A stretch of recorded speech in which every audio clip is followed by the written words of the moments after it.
welcome to Ignite with Mwangala. With me, Mwangala Chakalashi Santos. Now remember, the aim of this show is to bring you real people with real stories meant to leave a lasting and positive impact on your lives. Today we take a ride all the way to Kafue and caught up with the radical farmer. He is no other than Abel Hangoma. He's here to share with us what his journey has been like. Radical farmer, welcome to Ignite with Mwangala. Thank you so much, Madam Mwangala. It's good to be here. You told me that this is an open classroom. Yeah, this is an open organic classroom. I like how you just use organic, and you call your farm the Organic 7 Farm. Organic Farm 7. Okay. Yeah. Now let's talk about your journey. How has that been like? I would say it has been the most lovely journey. Something which has been with quite a number of challenges, hardships, and also lessons, lifetime lessons, which are worthy sharing with my children and even with others who would want to get into farming. So these are lessons whereby you can't forget them because they are like drilled into your life and you can't forget them. Wow. Now I am talking to a computer science engineer to now a farmer. What a contrast. How did you find yourself in farming? So the way I found myself in farming, you see, I had I started farming career from the back end. So for the love of natural food, which I couldn't find, so I decided to start growing my own food in the back end, which was like a 10 by 10 space. So as I was working in the garden and the joy that I was finding playing around with the soil was more than the joy that I was finding working with computers. Because when I'm working with computers, doing projects and programming, it used to give me a lot of stress. But when I was working in the garden, no matter how hard the day was, no matter how tough it was, I still felt happy, I still felt satisfied.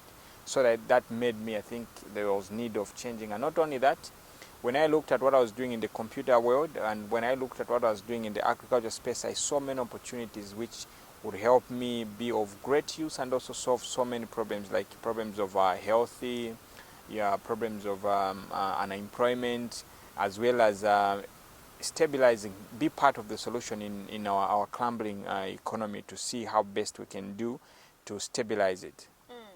Now, organic is something big for you. I mean, you've used this word, I don't know how many times from the time we were getting ready for this interview. Why is organic food that important to you? So, organic food, when we talk about the word organic, it is more than a word, it's a solution to so many problems. Like, for example, you talk about food, we need healthy food to be healthy so that we can work productively. At the same time, we can change our economy. You see, the economy cannot be changed by people who are sickly. Like even our leaders need to be in good shape. So the root cause of so many diseases rise in the food. So when you're eating right, you think right, you're going to do things very well. You see, you need energy and you get energy from the food. But if you are eating food which is deficient, you're also going to be deficient. You're going to have so many diseases. A sick nation is a nation which is very, very poor. So there's a saying which says, you're healthy is you're wealthy. So when you build a nation which has got healthy people, these people work hard to build wealthy, which is going to be sustainable and actually is going to be long-lasting. Love that. Now, I know you've talked of how you started, but what was the real reason that inspired you to start, and how did you start? So what inspired me to start, you see, what I was getting paid wasn't enough to really sustain me. That is one thing. Then there wasn't that satisfaction whereby, you are satisfied that you're really working. Then when I looked into the future, I love to think forward. So when I looked into the future and looking at the environment that I was putting myself in, like I couldn't see myself progressing as I wanted to be. I love challenges and I wasn't challenged. I love to work as a human being, but in most working places there is that stereotype kind of working whereby you are told what to do, what time to knock off, how much you should be paid. When you want to go somewhere, you have to get permission and all those things. I said, no, I don't think I need this kind of environment. That's why I thought, now I think I have to make a move. And then when I weighed what would work out best, I discovered that farming actually contains a lot of opportunities which have been untapped. Yes. Okay, I saw somewhere where you wrote, you were saying if you were given a choice between being president of the country or being a farmer, you still be a farmer. What is that one thing that keeps you going in farming? Because I think you really need to be patient to be a farmer, right? Yeah. So you know, the way I see farming to be more powerful than anything. For the president to be a president, he cannot be a president without a farmer, because he has to eat for him to go and campaign. And for him to entice the people, he has to give them food. When they are satisfied, then they can say, no, this is a good president. But no, like one example I can give you, the strength of the building is not what we see, but the strength of a building is in the foundation. So the farmers are the foundation of any country. And actually, there is a quote which says, agriculture is the foundation of every stable economy. You see? So when you have a stable economy, if you want to determine the stability of the economy of any nation, just look at how agriculture is treated. Yeah. So I think agriculture is the most important thing of all the professions, because all these, they are standing on the soil. You see? So that's how I see. Like accountants, they are not counting their money, they are counting our money. You talk about the clothes that we are putting, the shoes, they are coming from where? This is animals from the skin, crocodile farming, this is cotton and all those things. So it's the foundation actually of most of the things that we are using on a daily basis. Wow. Yeah. I like how you've just simplified and helped all of us, you know, even the people watching at home, that most of these things that we take for granted are actually as a result of farmers. You've talked of something that is very key. You know, you said for you to see how strong an economy is, look at how farmers are treated. Do you think farmers are treated the way they're supposed to be treated in our country? I would say society doesn't treat farmers well. And also the policies which the government has put in place, they're not favoring the farmers at all. I think there is need of a change. Farmers need to be respected. We have to be respected. Because we make these people, wherever they are, we are actually the foundation. We are the guys who are behind what they are doing. Even Hungry Lion should respect farmers, because the food that they are selling on a daily basis is coming from the land. You see? All the people who take their wives, their fiancés, their girlfriends to Hungry Lion, they have to respect farmers. You go to all these malls, that food is produced by farmers. So we need to be respected, and we have to be given favorable conditions so that we can be happy, and we can be we can also have a say in the society. You know, when you mention that you're a farmer, and even people don't, there's the way they look at a farmer.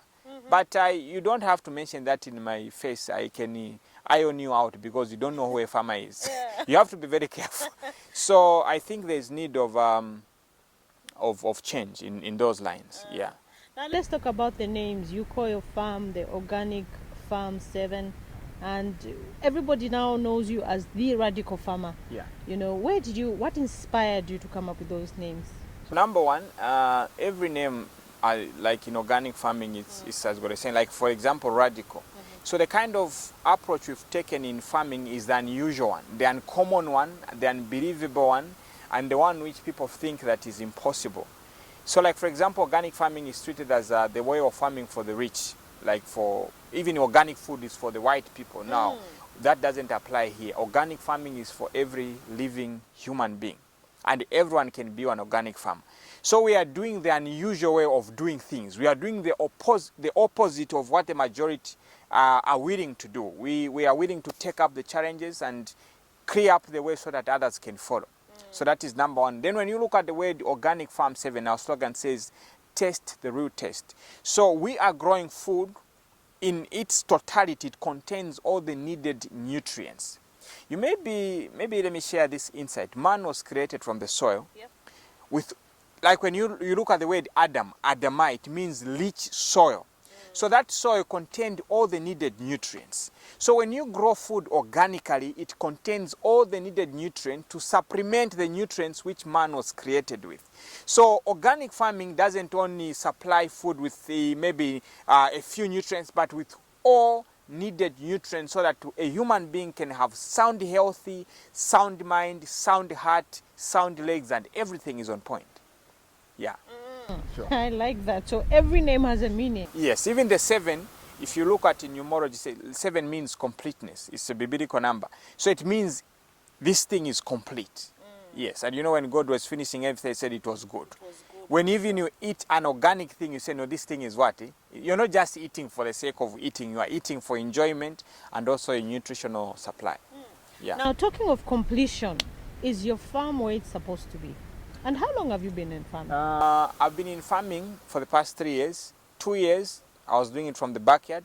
Full-time right now. At full-time, I've done it for a year plus some months. Yes. Okay. Yeah. And how big is this piece of land? Okay. How much did it cost you? It didn't cost me so much because we bought it like his traditional land. Then we are processing it so that we get a title. So I started with 4 hectares. Then I bought over that side where we have got more than 24 hectares now. So we have been growing gradually. Yes. Great. Yes. Now, talking of that 1 year, I'm sure it has been a lot of lessons learned along the way. What are some of the lessons that you've learned along the way? Like number one, the lesson that I've learned is the most important thing at the farm is water. So you have to make sure that you secure water and also your irrigation system. So you need these things to be in place if you really want to make it in farming. Then number two, it is the issue of growth. You have to grow, start small and grow. Now, the people who have got money, they are very stubborn on this one. They want to start big and they make a big loss and it ends there. Especially those who get a pension. You know, people think that you just need money to do farming. No, there are so many principles you have to adhere to. So like, for example, you have to start small, master the art of what you are doing before you expand. Because I can assure you, no matter how much money you have, if you think you know it all and you start big, you make a loss that is going to be tuition fee number one. Then you start looking for money now to start again from back to square one. You know, I've made mistake. I started we planted a big plantation and realized we couldn't even sustain it. Then the trees dried up and we had to start again. Yeah. So always start small and after that you have to do what's this, make sure you secure water. And you know, when you get in farming, you have to understand it's business. So you have to understand your products in and out so that when you are selling, you are giving content to your customers, you are giving them value, not just selling for the sake of selling and you don't know what you are selling. And what you're venturing into, make sure that you know that product very well from the production side of point of view and also to the sales point of view. I'm sure I've seen people whereby maybe they start chickens because they saw someone growing chickens. Then in the long run, they have got diseases and they don't know what to do. They start posting with the problem. No, what did you do with this chicken? But when you know what you are doing, you won't have problems running up and down. Yeah. So that is going to really help you so much succeed in farming. But if you don't adhere, you find that there are so many lessons you're going to be learning. You'll be paying tuition in line with losses. When you make a loss, you learn. You make a mistake, you learn. It is going to be just like that, yeah. Have you had any costly lessons you've learned along the way? Yes, I have. Yeah. So costly lessons. Like, for example, you plant what you don't know and you don't even know how to sell it, then it goes to waste. You see? You plant something which you don't know, you end up selling it even at a cheaper price when it is supposed to be sold at a higher price. Yes. Then on the other side, like what I've come to learn, whatsoever you grow, whatsoever you do in farming, make sure that it's a solution. People are looking for solutions, not products. Make sure that your products are a solution. So if you grow what is not solving a problem, no one is going to buy it. I can assure you, no one is going to buy it. But when you sell what you believe, what you know is a solution. Like, for example, me, I believe I can sell these stones. Like these stones, they contain minerals, and also electricity, which can help a fruit tree grow very well. You see? So when you are planting, you break the powder and put it in the soil, then it is going to help your fruit trees do well. Now, what am I trying to say? If you know your product, you know how to sell it. If you can't sell in farming, then you can't even survive. Your farm can't grow. Wow. I want you to hold that thought. When we come back, we're going to talk about what are some of the solutions that you're providing using your farming. Okay. If you're joining us now, I am talking to the radical farmer, and we went all the way to Kafue and had this conversation under what we call a classroom, an open classroom. Do stay with us as we take this short break.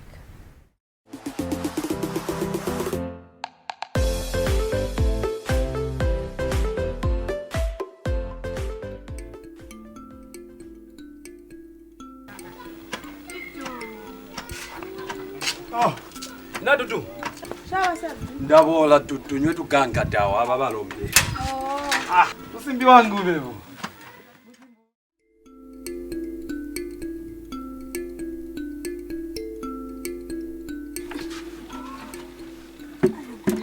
No tate babia.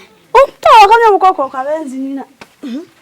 Kutakulwa kamba toka kakasika coronavirus. Ndawambira ndakwambira masiku tako niwati mvida. Mba ushupa mara ushupa waso.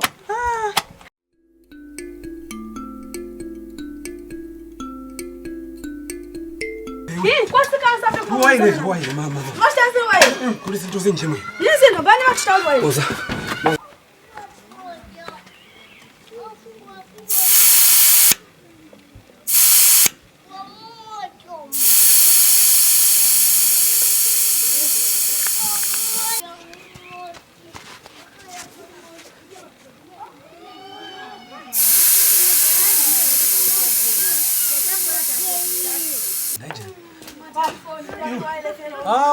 Ndari yote. Iwe. Chachitika kunjengeni. Ndaipompo nona. Mtu wako olabereka kabotio. Wapimponera zinjinge. Kwakasika ulwazi. Obulwazi batata tabuyanze kwendenda. Tabuyanze kwanzanya. Tabuyanze zokuja nkabantu banje.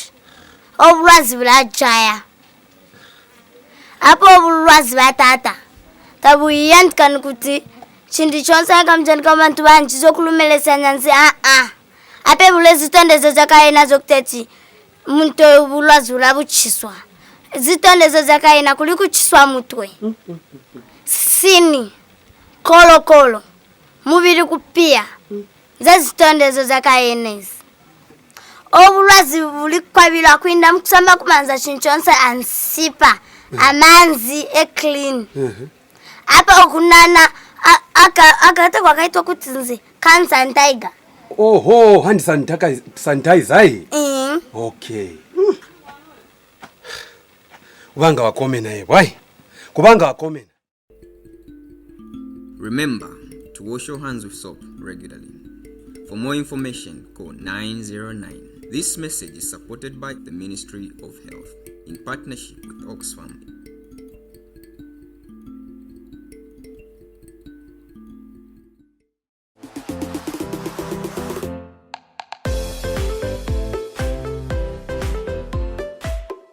Hello and welcome back. If you're joining us now, I am talking to the Radical Farmer. Now, Radical Farmer, before we went on break, you were talking about mainly having or doing a market research before you can actually venture into what needs to be grown. How are you doing that? Okay,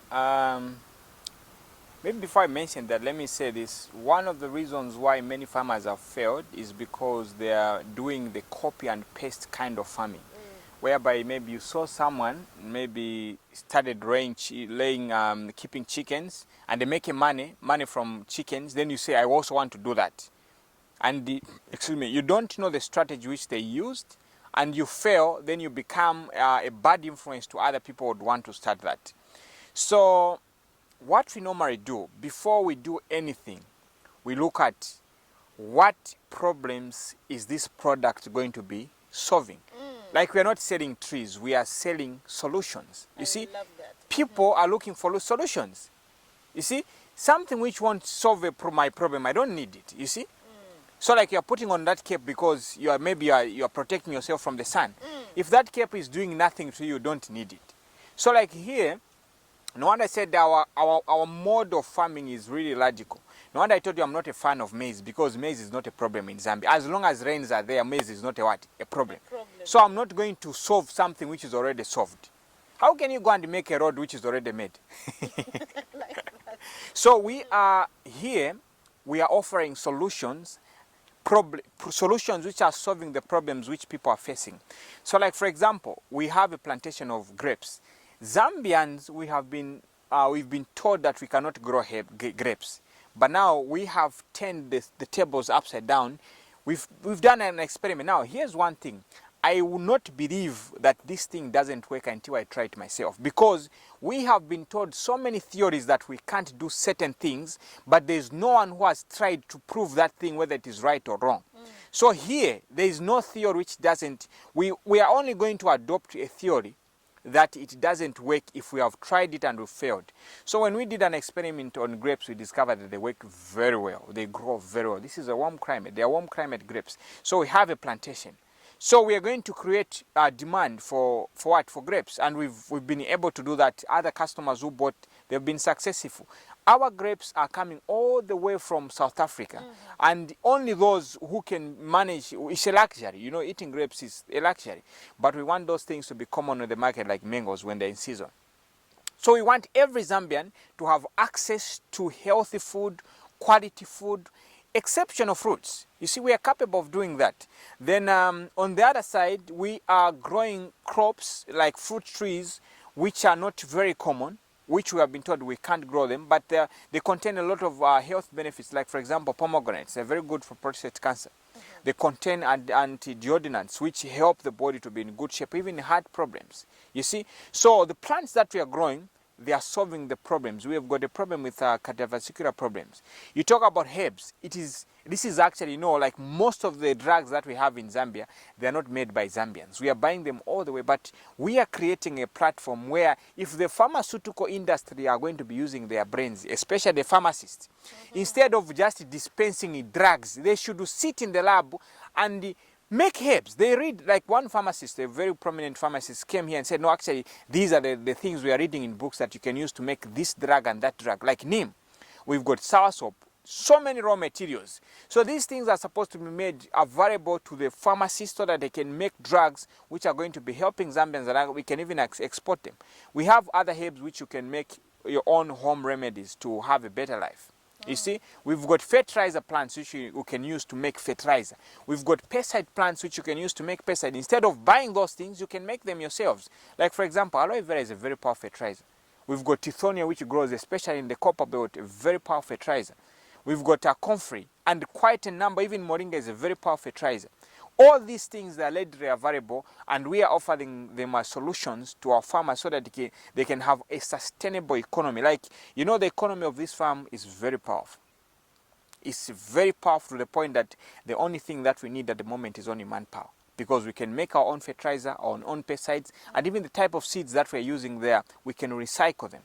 So we as farmers, we are controlling. As Organic Farm 7, we control the economy of this farm. And as a result, we can even lower the price. You can't compete with us. When you want to compete with us, you're just wasting your time. Because we are in control of the economy, compared to the other farmers who depend on other inputs. So it's very possible. So that's a way we are creating for other farmers so that they can easily follow and build an economy for their farm so that we can sell our products at a very competitive price. Yeah. Now, there's been an argument among scientists that, you know, most of these herbal medicines that we are using, particularly in this pandemic where COVID has just skyrocketed, that they don't work. But I think Africa has been saved because we all ran back to futikila, you know, we use steaming and all that. So what are some of the products that you have that one can use? Well, not to say that people should not get the vaccine. They should get the vaccine quite all right, but what are some of these things that we've been doing way back that are working? You see, that like that argument is there. I like and that. Do you agree with it or not? You know, I've got my own standpoint of view. I believe that even us Africans, we should be allowed to believe and use what we believe works out for us. Even the scientists, and you know, in the scientific world, there are scientists who are ahead. You know, I can be very scientific. You know, science, the word science, it means you have studied something and you know it very well. If I'm good at herbs and they are solving my problems, I think I should be left to use them. You see, I shouldn't be forced to violate my conscience to use something which I don't believe doesn't work for me. But you know, it's not the issue of belief, it's the issue of facts. If what I have as an African can solve the African problem, then let me solve my problems. You see, but I think somehow we Africans have to rise to the point that we also debate on the international level, because mostly what we hear is coming from the Westerners. They have more power, they've got more influence, to the point that we don't believe in what we have, you see. Yeah, but I wouldn't go further, but I think I would end there. I think you get my point. So if my mululwe can solve my stomach problems, You'd rather get stuck yeah. to Mululwe. That's what Do I we have. Mululwe here? Yes, we have. You see, like that. so we should also look to other alternative solutions which are already available for the Africans. Like, for example, the vaccine which that COVAX which came may not be sufficient for every Zambian. You see, but if we've got other solutions within our reach and they are solving our problems, I think it would be good to use them. Yeah. I like that. Radical farmer, how can we make agriculture cool for the young people? They say women are the ones that never say their age. We never share how old we are. But men gladly share how old they are. Yeah. Would you mind telling us how old you are, and probably talk to the young people on how we can make agriculture cool for them? Okay, I turned 29 years old this March. And I'm very proud to be a farmer. And I can assure you I die as a farmer. Because I've seen what the majority are not willing seeing. You see, I was in the computer world. I was an engineer, called a computer engineer, software programmer. You know those cool names, sophisticated names, but very broke, you know what I mean? Yeah. So we have to get to the reality of things. That's one thing. We are living a fake life. We have to get to the reality of things. Sometimes it's pity, like very soon there's an outlet which was opening. They wanted just about maybe, it must be something like 60.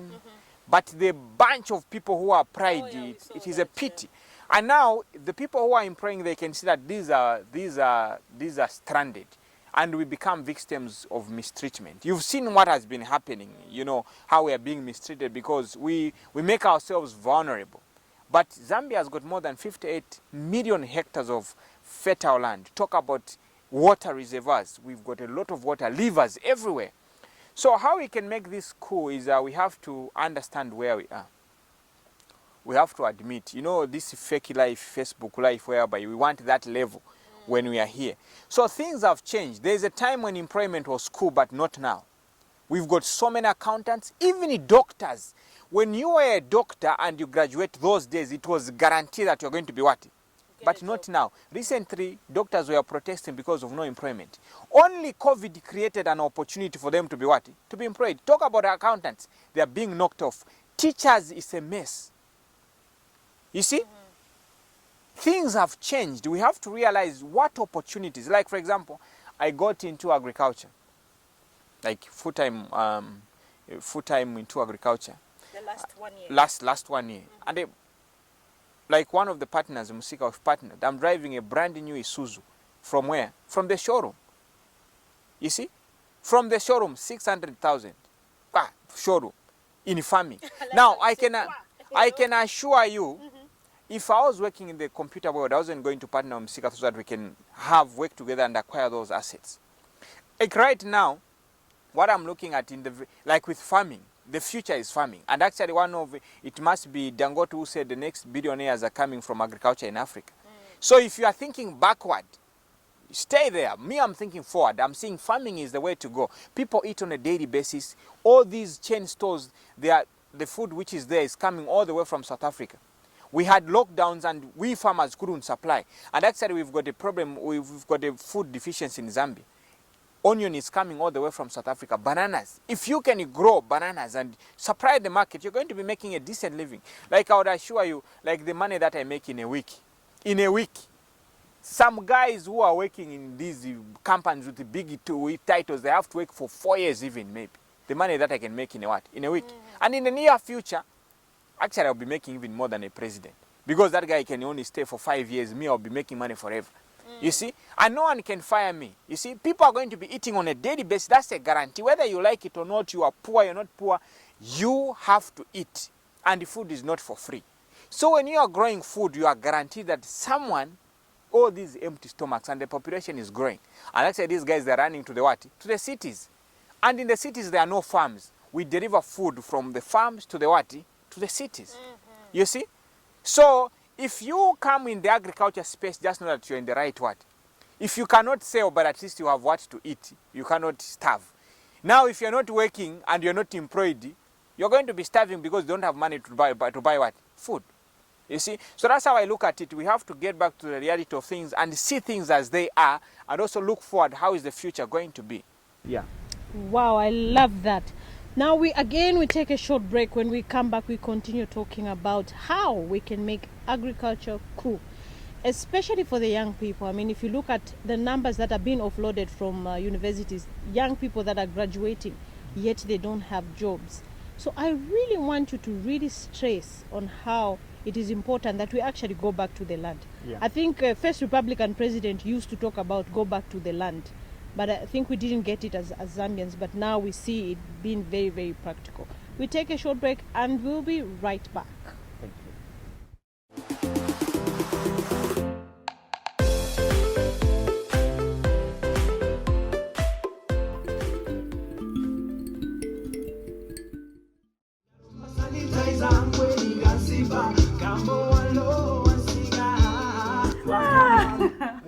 Okay, mwakataya.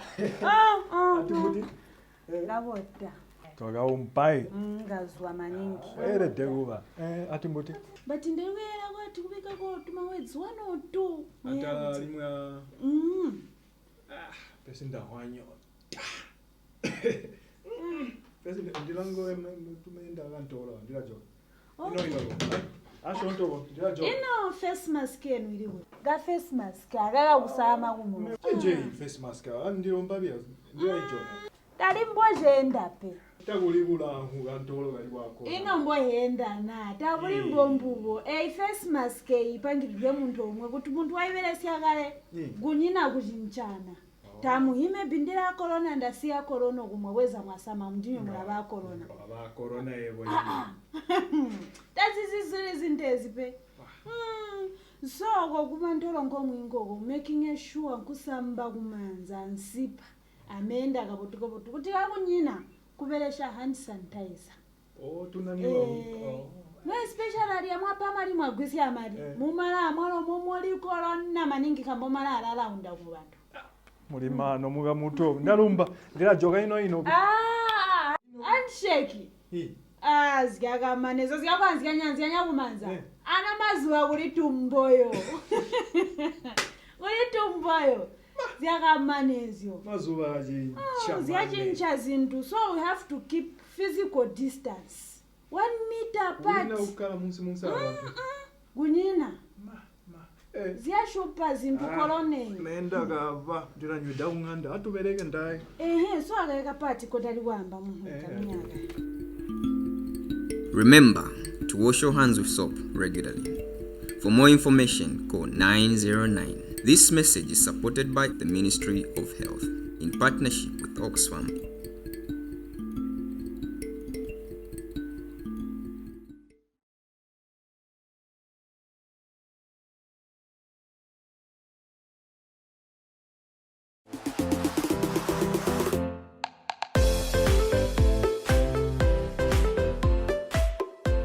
Welcome back. If you're joining us now, I am talking to the Radical Farmer. Radical Farmer, you make farming sound so easy. Is it easy? Yes, it is. It is. It is. It's super easy. Actually, like when you look at the slogan for the Radical Farmer, it says organic farming made easy. Yeah, it's very easy. It's very easy. Wow. You're doing it out of passion. Yeah. You know, you find pleasure in playing with your hands, and I see. I mean, we just got you off the land and say, hey, can we have this conversation so that you can inspire the young ones? Yeah. What motivates you to keep doing what you're doing? Because I think you really farming requires a lot of patience. Yeah.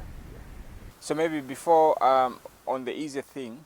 So here's the thing: anything that you see to be hard, anything that seems to be a challenge, it starts right in the mind. So when you program your mind that what I'm going to do is easy, you make it. So as in for me, I've taken farming on the easy. So, and the brain is ready. It prepares the energy equivalent to the task that we're going to do. So right here, I've said, no, farming is super easy. I'm going to be enjoying it, and I'm enjoying it. So it's something which starts right here. When you say farming is hard, it will be hard. Because what you program your mind, what you tell your mind, there's a saying which says, whatsoever the mind can conceive, it can achieve. So right here. So when you tell your mind that I'm going to fail, you're going to fail. When I tell my mind that I can cross this river, I can cross it.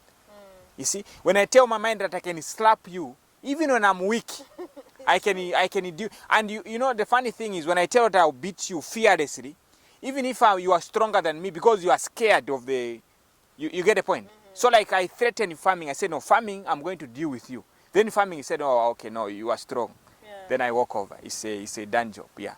So you've talked about, maybe ask the question again. Okay, so yeah, we talked about, you know, you making it easy, you know, and what motivates you, what keeps you going to do this, the farming every day. You wake up, play with the soil every single day.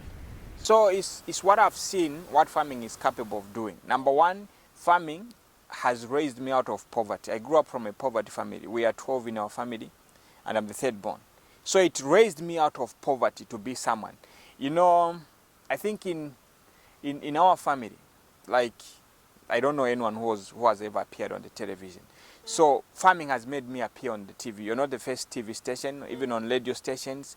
So, you know, it brings joy to my heart. And not only that, farming has really helped me help others.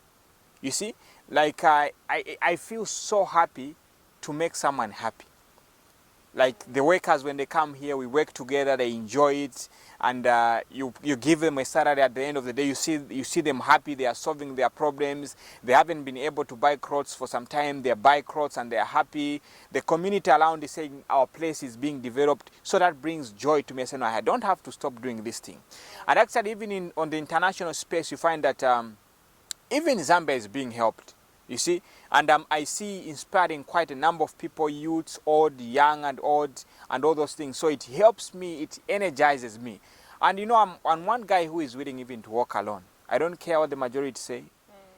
Like one of the challenges that I faced when I was starting farming, it was the society. Say, no, you can't be a farmer, you know, it's for old people, you can't go to such a place. So it's far, the road is bad. Like actually one of the things, we're going to be grading that road very soon, because just a grader has got a problem, money from the farm. You see, we are paving our way, you see, using farming.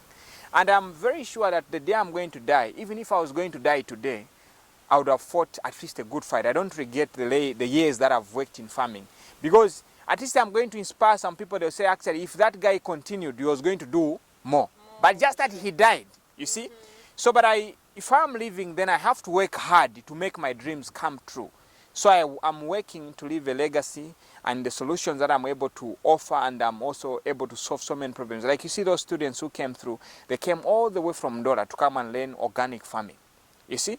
And they say, no, you are inspiring us so much, we want to go and do this for ourselves. And I see when I inspire so many people to start their own farms, it is going to help in the unemployment level, and also they're going to be supplying good nutritional food on the table.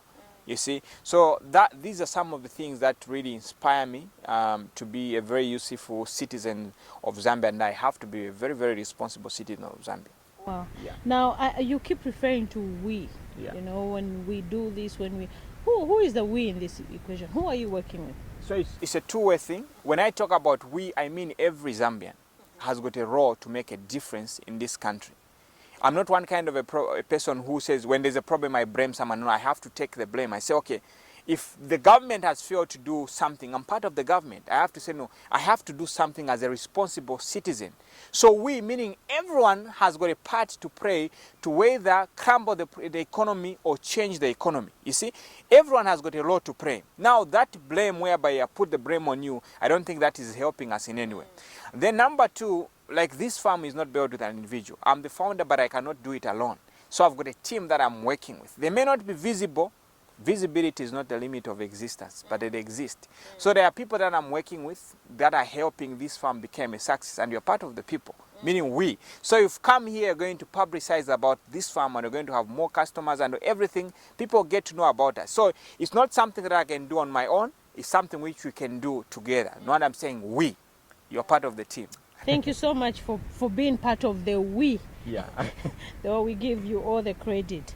Now, engineer, how can we hack the system of the young people to help them understand that farming is not for old people? And I'm glad you mentioned earlier that, people discouraged you to say, you can't do farming because it's for the old madalas. How can we hack into their systems, to change, to kind of tweak this mindset that's around the negative side of farming? So number one, we have to work on the curriculum, education curriculum. So there are teachers in schools who are called the career guidance people. So those people have to be wired somehow to add this, because mostly they encourage children to pick those white collar jobs. And when someone says, I want to be a farmer, then they will laugh at him, hey, chifama, you know that kind of a thing. So it begins right there in the schools. If those things can be changed and the curriculum can be changed so that farmers can be treated as human beings, and actually farming can be elevated to its right level. Farming is on a whole different level, but I think it's not pressed on the right level. You see, that is one thing. Then the other thing is we need examples, good examples, youthful farmers like you've come here putting us on the spotlight.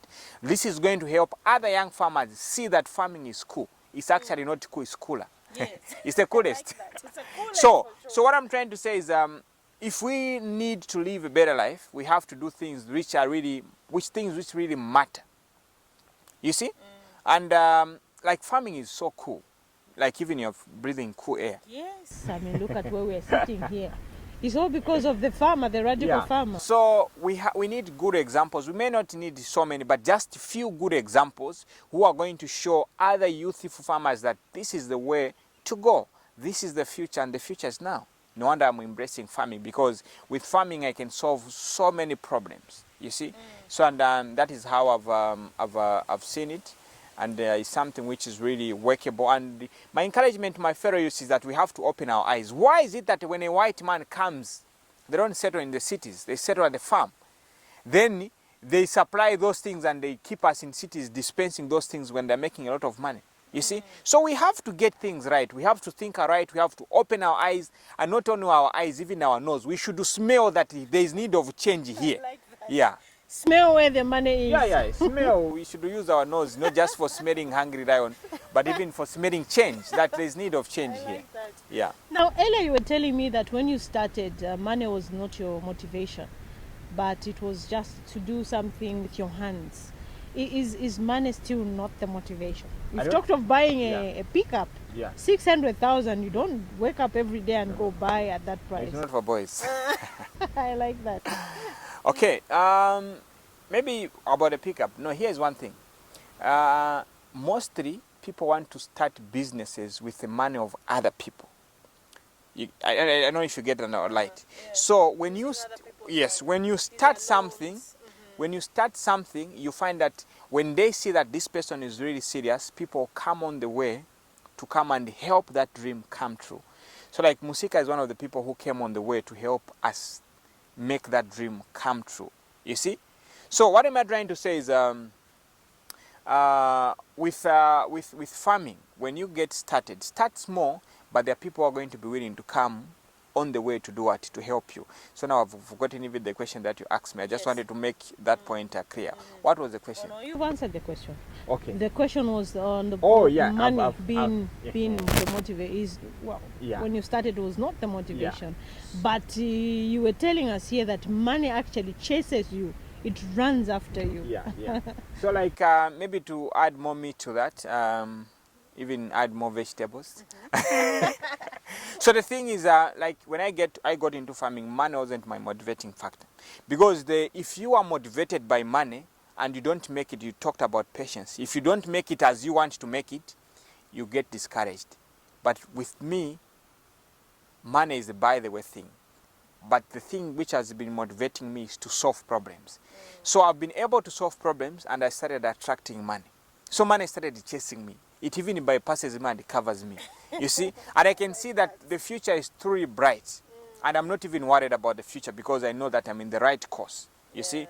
So Many people who get into farming because of money, they get discouraged when they make losses because they've lost money and all those things, and they give up and they go in other ways looking for money. But with me, I've been so persistent. I've made losses, but it is a lesson. I move on. There is a difference between a stepping stone and the sitting stone. So there are lessons which are going to cost you so much, but just know that there's something better which is ahead. You see, your success is equivalent to your challenges. You will not succeed beyond your challenges. If you encounter big challenges, just know that your success is going to be bigger. No wonder there are few people who make it in life, because many people are challenged by challenges. But the guys who shape circumstances, who clear ways and pave the ways, they are always the guys who are going to be looked up to, and they're going to be leaders in enterprises. If you were on your deathbed and you were given a second chance to live, what would you do differently? In terms of... would you want to come back as a radical farmer? Actually... Would you want to do something, other than what you're doing? If I was to be given a second chance to live, I'll actually become 4 times radical, even better than this, yeah. So, but I've not chosen farming because I had nothing to do. I chose farming because it's the right thing to do, and to be an example to others that this is the way to go. So this is not an accident, it's a deliberate thing. And I'm farming deliberately, and I'll be farming deliberately to death. If it's dying, I think I'll die in the farm. Wow, yeah. I love that. Radical farmer, it was a pleasure talking to you. Thank you so much. So there you have it. I was talking to the radical farmer. This has been Ignite with Mwangala. Join me for another exciting episode of Ignite with Mwangala.